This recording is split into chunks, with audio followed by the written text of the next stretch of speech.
La generación de energía que necesitamos para que funcionen todas las cosas puede realizarse de distintas maneras y se ha privilegiado durante mucho tiempo el uso de combustibles fósiles.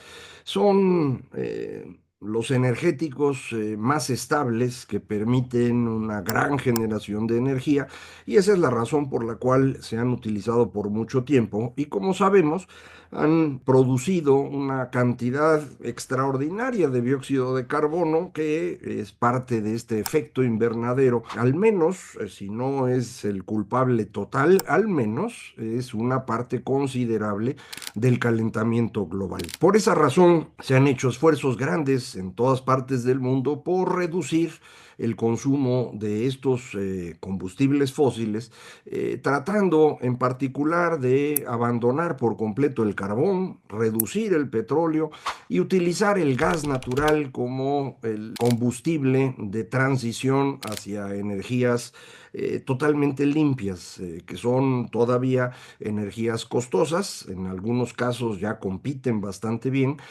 pero pues para ciertas actividades resultan todavía muy complicadas de aplicar.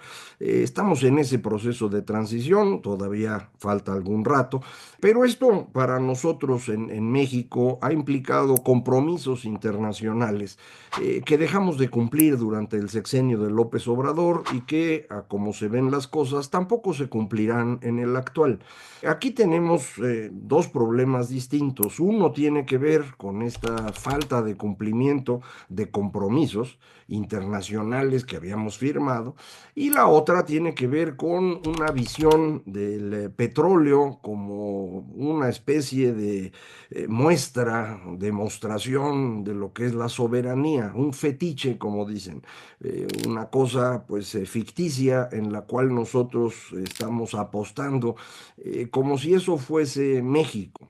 Esta idea de que el petróleo es determinante viene de esta decisión del general Lázaro Cárdenas de expropiar la industria petrolera, usted recuerda, 18 de marzo de 1938.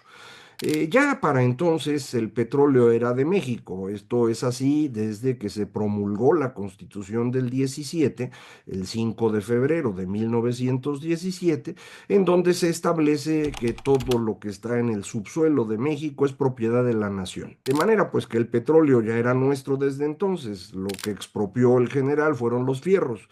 Lo hizo en parte para tener control de lo que ocurría con una industria que entonces era importante, pero también para consolidar el régimen político que estaba construyendo.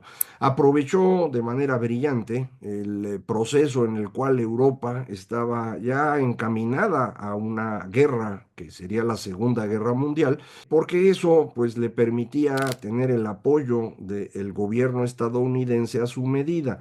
Es decir, la expropiación petrolera contó con el respaldo del gobierno de Estados Unidos, incluso en contra de empresas estadounidenses.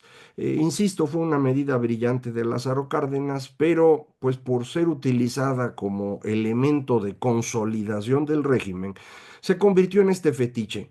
Los años siguientes, México no logró incrementar la producción de petróleo y para fines de los 60 y principios de los 70 importábamos ya cantidades relevantes de petróleo. Fue entonces cuando vino la guerra de Yom Kippur en octubre de 1973, a la que siguió el embargo petrolero y por lo tanto el incremento de precio del crudo. Gracias a eso, se hizo económicamente viable exportar mantos que hasta entonces pues no se podían pagar. Si usted vendía el barril de petróleo en $3, pues un costo de extracción de 3 o 4 o 5 pues hacía inviable la producción. Cuando el precio del crudo sube rápidamente a $12 por barril, hombre, ya es negocio sacarlo de campos de Tabasco y poco después también de aguas someras de la cuenca de Campeche. Esto es lo que convierte a México nuevamente en un gran productor de petróleo. Nada extraordinario, nunca competimos con los verdaderamente grandes, pero pues podíamos producir algo. Esto deja de funcionar para allá de 2004, cuando se agota el gran campo que se había encontrado en la cuenca de Campeche, o la sonda de Campeche, como le dicen, que fue Cantarell. Este gran campo petrolero empieza a caer en enero de 2004, llegó a producir casi 2 millones de barriles. Ahorita si produce 20,000 le hacen fiesta.